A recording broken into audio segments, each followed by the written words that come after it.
I didn't know that, so that could tell you how much it means. Yeah, obviously you want more wins than losses, but that's funny. I didn't even know that. That's awesome. Pretty cool. In fact, you made that for pretty quick. Yes. Whenever you start 0-10, it usually doesn't end well, but I'm glad that we're trending in the right direction. Yeah, that first year, as we all know, was rough for everybody. So, to be able to, win some more games since that day, it's a good thing. Derek, I remember heading up into that Kansas City game that year. You were as positive and optimistic as you had ever been, despite being on the team. Why? What did you see? I know that's who you are a lot, but what did you see at that point in time that no one else was seeing? I just knew at some point it has to change, because when you do things the right way, it's got to change eventually. And so every single game, I went out there, all 10 of those games, and I thought, yeah, this is the one, we're going to win, And it just didn't work out that way. But I knew that we were building something special. I knew that the culture that, us players had taken on and wanted to, put into this building was special. And, we just, from there on out, basically just knew that eventually it's going to turn around. Biggest completion percentage in a game this past Sunday of your career, what do you attribute that most to? The O-line and the wideouts. Running backs picking up blitzes. With the way we're able to pick up blitzes, we're able to hit go routes for touchdowns. We're able to push the ball, on Crabtree going across the middle on a deep route a couple times. Without them doing their job, I can't do it by myself. Everyone gives the quarterback credit and all those things because you always touch the ball, but I give all those guys the credit. Marshall Newhouse with the O-line. What did you see from him? And obviously on the left side for most of preseason, and now working on the right side. What has he brought to you guys? Yeah, he's very athletic. For how big he is. You can really see it on some of our stretch plays. When he's on the backside having to cut people off, the way he can open up and run. He's really special in his athleticism. And obviously Mr. McKenzie knew him from beforehand, so he knew what he had in him. And ever since he's shown up here, he's just shown us that no matter, it's like everybody on this team, no matter what coach asks us to do, we're going to do it with everything that we have, because that's the culture that we've built here, and he's the prime example of that. Talking to Jalen after the game about the three-headed monster in the backfield, I said, is it better than it was last year? He said, yeah, it's not any offense to take, and it's nice what we have with Marshawn. He said, look, DeAndre and I have both grown. Yeah. In what way have you seen those two guys grow? Yeah, absolutely. The same as any guys from their first year to their second year. Mentally, they can see the run happen before they actually get the ball. They can see how it's going to play out.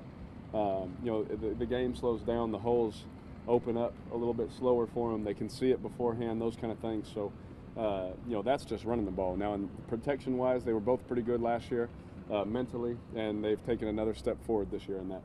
Derek Conley had a really nice debut. What have you seen from him in practice now that he's able to get out there?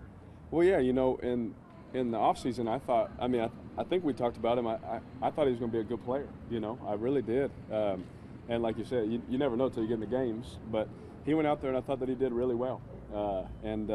He gave up the comeback, which will haunt him, because any rookie DB dreams of no one ever catching the ball on him, which is how they should be. But he did give that up, and I just told him, I said, man, I'm going to tell you what C. Wood told me anyway. I don't care if they push off, I don't care what they do, just make the play.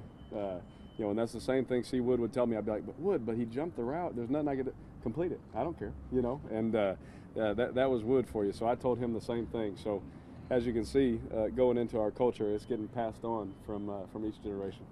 Did you ever have any interactions with Terrell Pryor before he was gone, or since then? A little bit, just through Rod Streeter. So him and Rod were really close, and he would FaceTime him in the locker room, and me and Rod were always sitting by each other.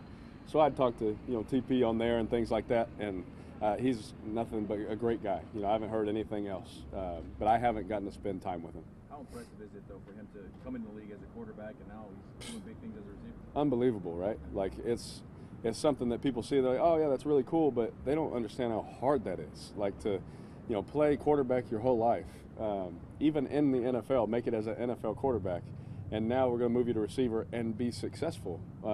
And not only that, he did it with multiple quarterbacks, last year, which is ridiculous. So I think that he deserves a lot more credit than he just gets. There are people scout the Raiders and really starts from you, Mari, and Marshawn. Sunday it's Crab and it's Caleb. What's it like for you having this breadth of weapons? Yeah.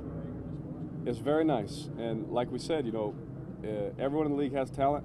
I feel like we have a lot of talent, I think that our front office and our coaches have done a great job of bringing that in, but it doesn't mean anything unless we go out and do it on the field. And that is the coolest part to me, is that our guys sat in there in meetings, attentive, ready to learn what's next, what's the game plan. And when we hit this field, it'll be full speed. It'll be all out, everything they got. And I think, it's cool to have the weapons and all that, but the cool thing to me is what we do, not even on Sundays. It's what we do in between the days, leading up. Speaking of talent, we saw your music. That's video. right. You could just kind of comment on how long it took and just how it came out. Oh, it literally took us a couple hours. That's it. All of the takes were because I kept laughing. I couldn't even take myself serious because they had they have like the TV like prompter, so I could see it, and I couldn't even take myself serious. But it was good. It was fun because every commercial we do with them, all we want to do is the end goal is we want people to laugh. And if they laugh at me for it, that's good. That's what we want. So that I laughed at myself, so it's all good with me. You still have the jacket? I didn't keep it. No, gosh, no. As soon as I walked in and we had our little dressing rooms, me and my brother looked at that jacket, and I was like, I really hope that's not the one. And sure enough, it was. But that's all right. We got a good relationship with them, and it was a lot of fun. So who was the musical inspiration for that? And semi-seriously, do you have a future in music? Gosh, no.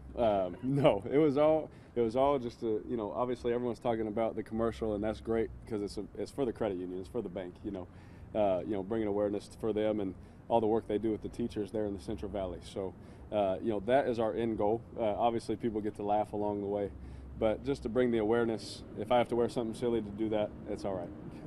Derek, taking you back to the off season when you were rehabbing, and I know when we talked, you said, hey, if we'd have got you a bowl, I was going to play, blah, blah, blah. But in that whole time of your rehab, did you at any point think, man, I don't know if I'm going to be able to do it, or were you confident the whole way that you were going to be able to get back to right where you are? I was confident the whole way. As soon as I woke up from my surgery, I already started to move my toes and my foot and try to do things. I was doing drops, in my bed, laying there. I was already working it. So I believe that when people can come back from something, it's all in your mind. And as soon as I woke up, before I even had the surgery, I knew as soon as I wake up, I would already tell myself, get to work.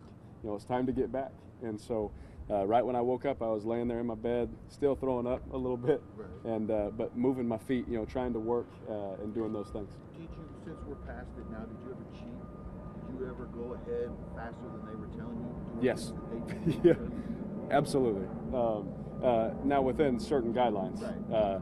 I would never do it in a sense to where it would have hurt me and hurt this organization, but I absolutely pushed their limits and probably stretched them a little farther than they wanted.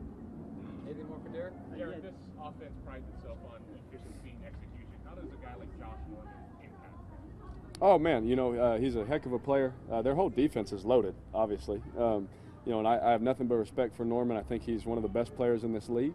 But again, like I said, we're playing one of the best.